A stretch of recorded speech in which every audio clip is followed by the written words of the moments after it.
বিশ্বকাপের সময়টা আসলে বুঝছস, এই আর্জেন্টিনার কেওয়া ঝুললে, আচ্ছা আর্জেন্টিনাটা দল হইলো দোস্ত, হাত দিয়ে গোল দেয়। দোস্ত এইবারও আর্জেন্টিনাই জিতবে। শোন দোস্ত, আর্জেন্টিনা না জিতলে আমি মেসির ছবি ডিলিট করে দেবো আমার প্রোফাইল থেকে। শোন, এসব ছবি ডিলিট করার আগে আগে আর্জেন্টিনা লাভার নামটা বাদ দে, আর আজের পেঁচাল বাদ দে। এমনিতে তো জানিস আমি তো জিতলেও আর্জেন্টিনা, হারলেও আর্জেন্টিনা। কি বলিস? হ্যাঁ। ও ব্রাজিল। Yes, Brazil.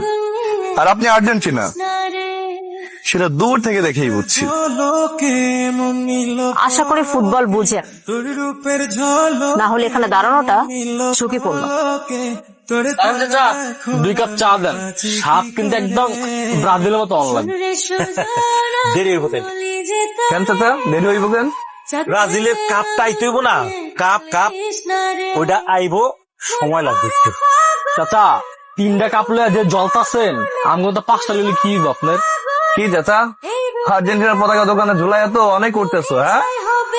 আর্জেন্টিনার পতাকা নামাই ফেলো এখনো সময় থাকছে, কাস্টমার কিন্তু একটাও থাকবো না, এখনো সময় আছে, ব্রাজিলের পতাকা লাগাও। ব্রাজিলের পতাকা লাগামকে, ব্রাজিলের পতাকা লাগাইয়া যদি কাস্টমার না আসে, না আসবো, তোরা আসোস না, 5 টাকার চা খাবি, 1 ঘন্টা বইয়া থাকবি, আড্ডা দিবি, বললো।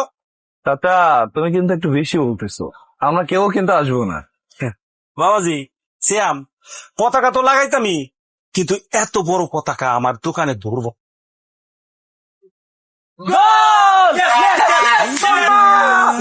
কালকে তো তোর ঈদের দিন। আরে বেটা ঈদের দিন না, কালকে শুধু মহল্লায় দেখ বিজয় ছিল বেটা। আরে মেহরে, ভেরি দেখ না, তুই দেখাও কেমন দেখতে চাই। তুই আবার শুরু করবি? শুরু করলাম, এমনি একটু খোঁচাই দেখতাম আর কি। খোঁচা মারিস অসুবিধা নাই, কিন্তু বেশি বাড়াবাড়ি জানি করিস না। বাড়াবাড়ি করলাম তো, অপমান করলাম। কিরে সূর্যাস্ত কোন দিকে?